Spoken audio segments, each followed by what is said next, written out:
I'm going to be desensitizing Atlas to the lead rope again, but a little bit differently this way. So I'm going to toss it over and then just kind of bring it up and down. And as soon as I did that, I'm going to click and feed. So it's a bit different than I normally do it. Like usually I start out with just tossing the rope over like you've seen before, but this one is just gonna get him used to like having stuff on his back, having like a girth moved, having a saddle plaid being moved, just having more movement on his back. So again, I moved the rope and clicked him and fed him for standing still while I did this. So again, move it around, I'll click and feed, and I'll just keep doing this process all the way down to his hindquarters and then up on his neck, so all through over his top line. So same places I would usually desensitize him to the rope. So he wanted to get a little close, so I'm just going to put a little bit of pressure. He backs up nice, he's remaining nice and relaxed. That looks great. And so I'm clicking as I'm doing it and then taking it off and then feeding him. So, and he's staying nice and relaxed. If he were super worried and want to just break this down a little bit, maybe take the rope off of him and just move the rope next to him. And if he can stand still relaxed while I do that, click and feed. And I might have to back up too. So I might have to create some space there in order to get that. But he started off pretty good because he's already had the desensitizing just regularly with the rope. So that's really built this up. So that's why I don't just start with this. I build up to it. But it is an important part because it's just a different sensation and a different like view of the rope. It just looks different to him. So it looked really good. And I'm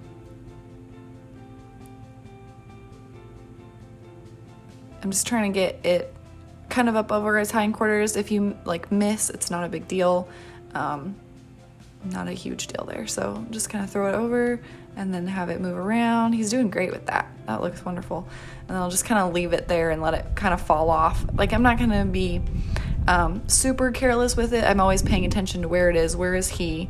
But I want it to just kind of stay on him a little bit and then kind of just fall off on his own. So he's not super worried that he needs the rope off every time. So I was just paying attention to how he feels. I'm seeing if he was going to move his foot in response to the pressure there. And he's just a little worried that it's touching his other leg.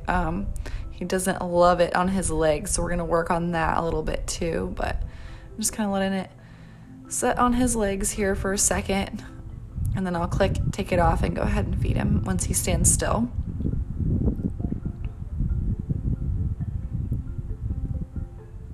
Repeat that, just kind of work on that a little bit. And I'll click, I'll let it sit for a second, I'll click, and then I'll go ahead and feed him.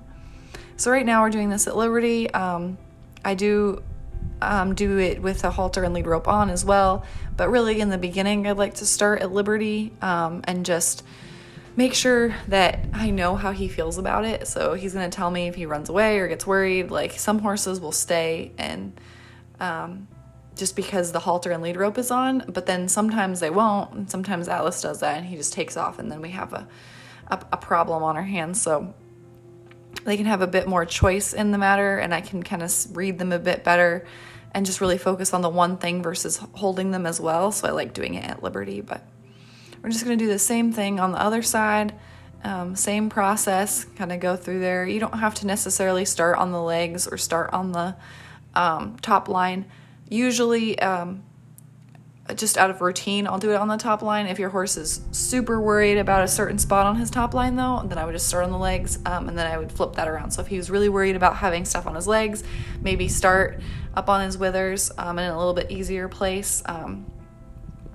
But just kind of depends on your horse. So, and make sure you do all the regular desensitizing first too. So here I'm just letting it stay on there while I feed him so he can get used to just having the rope lay on his back. So there's a difference, and with Atlas you can definitely tell, or he lets me know that he knows the difference, but he knows the difference between like just regular desensitizing. He could tell the difference between this while I'm moving the rope, and then when the rope lays up there and stays, he also got just not necessarily horribly worried, but he notices that, and he can be a bit more tense.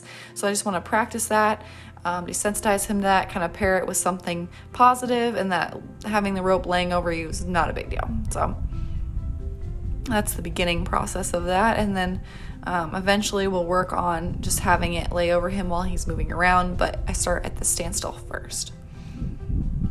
we're just gonna keep going down his hindquarters here and just moving it around. He had a little jump there, not too bad. So he's not completely relaxed. Like, I wouldn't move on to him walking around quite yet because he's just not ready for that. He's gonna need a few more sessions of this. And I probably could have gone a bit slower too and really paired it while I'm away from him and just kind of shaking the rope up in the air near him and wait for him to be relaxed and then click and reward and then gradually get closer and then have it touch him. I probably should have done that, but for me working with Atlas, it was always like, okay, I want to get this done, and then I'd give him too big of a piece of training to digest, and then we would have little issues where he's just over threshold because it's too much. So I learned I need to break things down a lot more, especially for him. So it depends on the horse, but especially for your sensitive horses, break everything down into tiny little pieces and they'll be much better for it.